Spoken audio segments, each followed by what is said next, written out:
Hello दोस्तों, रोचक कथाएं चैनल में आप सभी का स्वागत है।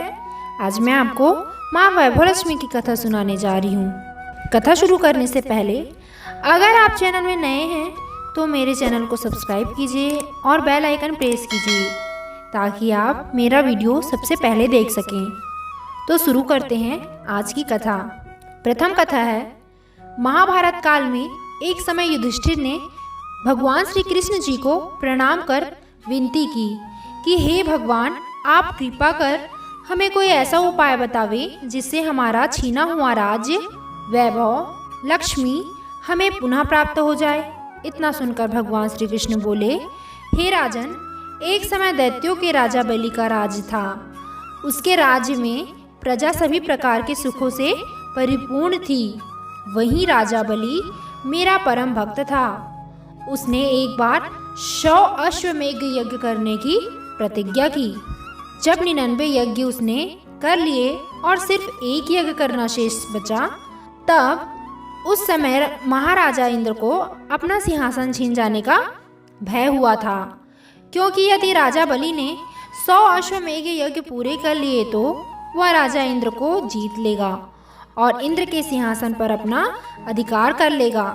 इसी भय के वशीभूत हो राजा इंद्र रुद्र आदि देवताओं के पास गए, किंतु देवताओं ने भी मना कर दिया कि उनके पास इसका कोई उपाय नहीं है। तब राजा इंद्र समस्त देवताओं को अपने साथ लेकर क्षीर सागर में विराजमान भगवान विष्णु की शरण में पहुँचे और भगवान विष्णु की स्तुति की। फिर राजा इंद्र ने अपने सिंहासन छीन जाने के भय का कारण बताया। भगवान विष्णु बोले, हे इंद्र, तुम्हें भयभीत होने की आवश्यकता नहीं है, मैं तुम्हारे भय को दूर कर दूंगा। इतना कहकर उन्होंने राजा इंद्र को वापस इंद्रलोक भेज दिया। तत्पश्चात स्वयं भगवान विष्णु एक छोटे ब्राह्मण बालक का रूप धारण कर यज्ञ कर रहे राजा बलि के पास पहुँचे और आवाज दी, भिक्षाम देहि। राजा बलि ने अपने 100वें और अंतिम यज्ञ के आरंभ में बाल ब्रह्मचारी बालक को दान देना एक उत्तम शगुन माना। बलि ने कहा, हे बाल विप्र, आप भिक्षा में क्या ग्रहण करना चाहते हैं? तब वामन अवतार भगवान विष्णु ने राजा बलि से 3 पग धरती की भिक्षा मांगी। राजा बलि द्वारा दिए गए दान का संकल्प हाथ में लेकर भगवान विष्णु ने बालक के रूप को त्याग कर विराट रूप धारण कर लिया और प्रथम पग से समस्त पृथ्वी नाप ली। दूसरे पग को आकाश मंडल नापने हेतु उठाया।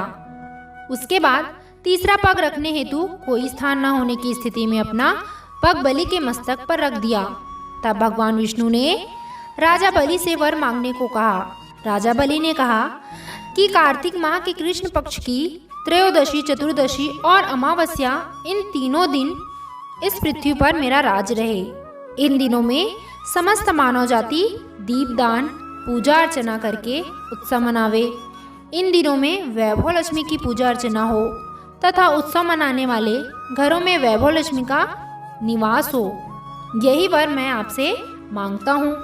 इस प्रकार राजा बलि के उपरोक्त वर मांगने पर भगवान श्री कृष्ण ने कहा कि राजा बलि, यह वर हमने तुमको दिया और कहा, इस दिन लक्ष्मी पूजन करने वाले घर में श्री वैभव लक्ष्मी का निवास होगा और अंत में वह मेरे धाम को प्राप्त होगा। इतना कहकर भगवान विष्णु ने राजा बलि को पाताल लोक का राज्य देकर पाताल लोक भेज दिया और राजा इंद्र के भय का निवारण किया। तभी से दीपावली पूजन के दिन लक्ष्मी पूजन किया जाता है, जिसके फलस्वरूप पूजन करने वाले के घर और व्यापार आदि में लक्ष्मी का अभाव नहीं रहता। बोलो वैभव लक्ष्मी माता की जय। दूसरी कथा है, श्री कृष्ण भगवान ने पुनः एक कथा युधिष्ठिर को सुनाई। मणिपुर नगर पर राज्य करने वाले राजा और उसकी रानी दोनों ही बड़े धर्मपरायण थे। एक दिन प्रातः काल महारानी ने महल की छत पर स्नान करते समय अपना बहुमूल्य हीरो का हार गले से उतार कर रख दिया और स्नान करने लगी। तभी आकाश में मंडराती चील की दृष्टि उस हार पर पड़ी। चील अपनी चोंच में पकड़कर उस हार को लेकर उड़ गई। उसी नगर के निकट स्थित एक गरीब बुढ़िया की झोपड़ी थी। उस पर एक मरा हुआ सर्प पड़ा था। झील की दृष्टि जब मरे हुए सर्प पर पड़ी तो चील उस हार को झोपड़ी पर छोड़कर अपनी चोंच में सर्प को पकड़कर उड़ गई। अपने बहुमूल्य हीरो के हार को गायब देखकर महारानी उदास मन लिए महल में चली आई और राजा से हार वाला वृत्तांत कह सुनाया। इस पर राजा ने कहा, धैर्य रखो, तुम्हारा हार तुम्हें अवश्य मिल जाएगा। राजा ने राज दरबार में पहुंचकर प्रधान को आज्ञा दी कि सारे नगर में ढिंढोरा पिटवा दिया जाए कि महारानी का बहुमूल्य हीरो का हार गायब हो गया है। जो व्यक्ति उस हार को लाकर देगा उसे बहुत बड़ा इनाम और सम्मान दिया जाएगा। ढिंढोरा सुनकर बुढ़िया दूसरे दिन उस हार को लेकर राज दरबार में पहुंची तथा उसने हार राजा को सौंप दिया। राजा हार लेकर प्रसन्न हुआ और उसने बुढ़िया से इनाम मांगने को कहा। तब बुढ़िया ने राजा से यह वर मांगा कि आज से 8वें दिन दिवाली व वैभव लक्ष्मी पूजन है। उस दिन पूरे नगर में कोई भी यह पूजन न करे, सिर्फ मैं ही वैभव लक्ष्मी का पूजन करूंगी। इसके लिए मेरे घर पूजन सामग्री आदि आप भिजवा दे। राजा इस वर को सुनकर आश्चर्यचकित हुआ और बुढ़िया से पूछा, तुम्हें इस वर से क्या लाभ होगा? बुढ़िया ने उत्तर दिया, महाराज, इस दिन दिवाली में वैभव लक्ष्मी पूजन करने से श्री वैभव लक्ष्मी माँ भक्त से प्रसन्न होती है और भक्त के घर में सदैव निवास करती हैं। यह सुनकर राजा ने कहा कि मुझे भी माँ वैभव लक्ष्मी का पूजन करना है। बुढ़िया ने कहा, महाराज, प्रथम पूजन तो मैं ही करूंगी, तदुपरांत आप पूजन करें। इस प्रकार बुढ़िया और राजा के घर विपुल संपदा धन ऐश्वर्य का निवास हो गया।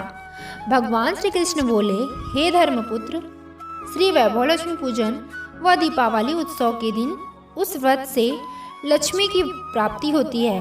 अतः हे युधिष्ठिर, तुम भी वैभव लक्ष्मी माँ का पूजन करो। इससे तुम्हारा खोया हुआ राज्य व वैभव तुम्हें पुनः प्राप्त होगा। भगवान श्री कृष्ण के वचन सुनकर युधिष्ठिर और रानी द्रौपदी ने इस व्रत को किया, जिसके फलस्वरूप उन्हें उनका खोया हुआ राज्य वैभव प्राप्त हुआ और राज्य में सदैव खुशहाल रहे। तो ये थी माँ वैभव लक्ष्मी की पौराणिक कथा। बोलो माता वैभव लक्ष्मी की जय।